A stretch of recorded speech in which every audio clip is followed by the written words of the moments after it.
A staggering 40% drop in cargo in just 1 week. That's what hit the port of Long Beach, one of America's busiest shipping hubs. Los Angeles wasn't spared either, with traffic falling 25% this month. And Seattle? It was even more startling. Not a single container ship docked. This isn't a flashback to a global crisis. It's the reality at U.S. ports in May 2025. But this breakdown wasn't caused by weak demand. It was the result of deliberate inaction. Businesses across the country hit pause on supply chains, bracing against unpredictable trade policies and soaring tariffs. Now, with an unexpected 90-day suspension of those tariffs, the stillness is about to snap into utter chaos. A flood of delayed shipments is heading straight for U.S. ports. The core issue isn't whether the ports can function, it's how hard they'll break. That 145% tariff sent shockwaves through the entire system. Companies pulled back on imports. Ports slowed operations. Crane usage dropped. Labor was trimmed. Schedules were scaled back. Nobody, from dock workers to retailers, could make plans. This wasn't a panic move, it was a controlled freeze, a shutdown that stretched 6 weeks. The massive tariff on Chinese goods left businesses with two brutal choices: absorb the cost or stop shipping. Most chose to stop. Retailers, distributors, and logistics networks slammed the brakes. Not because people stopped buying, but because continuing to ship made no financial sense. Charles Vandersteen, president of Mir North America, reported cargo volumes from China dropped 30 to 40% during the freeze. That's not a seasonal dip. That's a collapse. In response, Mir and other shipping giants slashed capacity. 1 in 4 routes vanished. Ships were rerouted to safer markets. Supply chains frozen in place. As the crisis dragged on, companies scrambled for alternatives. Some rerouted goods through Canada, parking containers across the border. Others cut their product lines, focusing only on high-margin items. These weren't growth strategies, they were survival tactics. Ports felt the pain too. Terminal crews were slashed. Cranes slowed. Workers were sent home. No one knew when or if things would return to normal. Inaction became the safer bet. But that silence turned dangerous. Every delay became more expensive. Pressure kept building. The industry had to either adapt or risk collapse. Now, the tide is turning again. Ports that shut down to survive must restart, fast.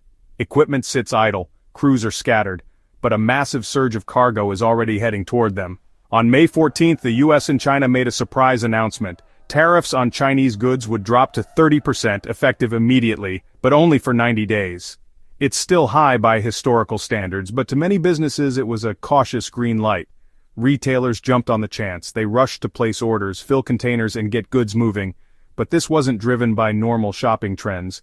It was pent-up panic. Items held back during the tariff spike, school supplies, holiday goods, electronics, were suddenly rushed into production. But sea freight comes with built-in delays. It takes 3-4 weeks to reach the West Coast, 4-6 weeks to hit the East Coast. So the effects won't be felt right away. The wave will hit in late June and swell through July. That's when ports will just be trying to get back on their feet. And here's the real danger. Businesses are moving full speed ahead, but port infrastructure isn't ready. Ships, equipment, staff, customs, all lag behind. Carriers are scrambling to reactivate vessels, rebuild routes, restaff crews, and restart port systems. But this takes time. Unlike digital systems, physical shipping can't react instantly. And there's another risk. What happens if tariffs snap back to 145%? Ports might halt operations again. Mid-shipment goods could turn into financial disasters if duties return before they arrive. That's the bet companies are making, not just on demand, but on politics. U.S. ports were built for rhythm, not shocks. The logistics system, carriers, ports, warehouses, last-mile delivery, is optimized for steady, predictable volume. When it works, goods move like clockwork. But twice now, that flow has been broken. First came the freeze, 6 weeks of halted imports. Then, just as recovery began, a temporary tariff pause triggered a frantic shipping rush.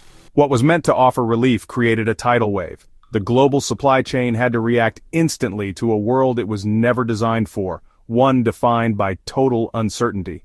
As businesses scramble and ports stretch thin, the stakes have never been higher. The challenge? Managing a chaotic surge while steering through constant unpredictability. The pressure's on, and the next few months could define the future of American trade.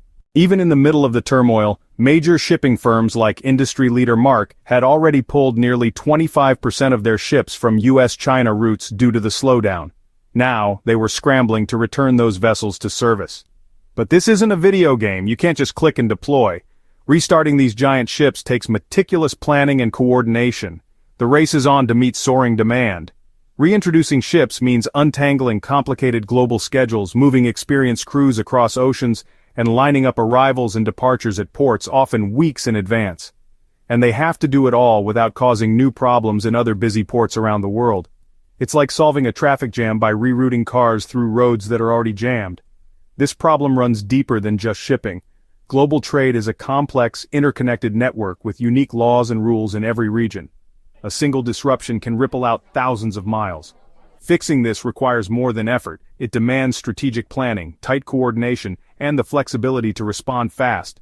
Port authorities in key U.S. cities are bracing for impact. They know the surge is coming, they just don't know exactly when or how big it'll be. That's the risk. When companies try to stay ahead of a policy shift, they front-load shipments. This means bringing in more cargo, faster than usual, which overloads the entire system.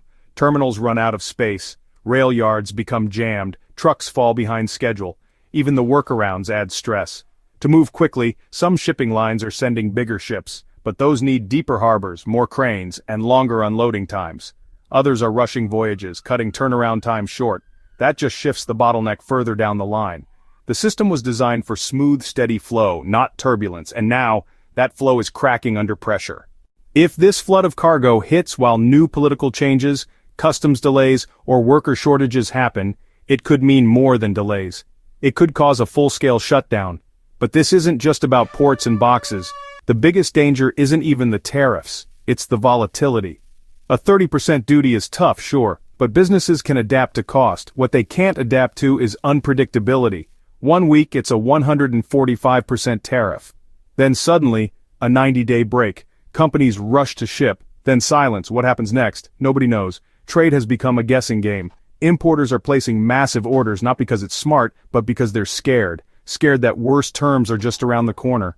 Retailers are sending products across the ocean without knowing what they'll owe when it lands. Some might get lucky, others could suffer major losses. Big corporations have room to maneuver. They raise prices, shift supply chains, and spread out risk. Smaller businesses don't. They don't have the margins to take hits. They can't afford to be wrong. For them, this chaos can be a death sentence. Everyone from manufacturers to retailers is in survival mode. Adapting isn't optional anymore, it's mandatory. The challenge is huge, but those who can stay nimble have a shot.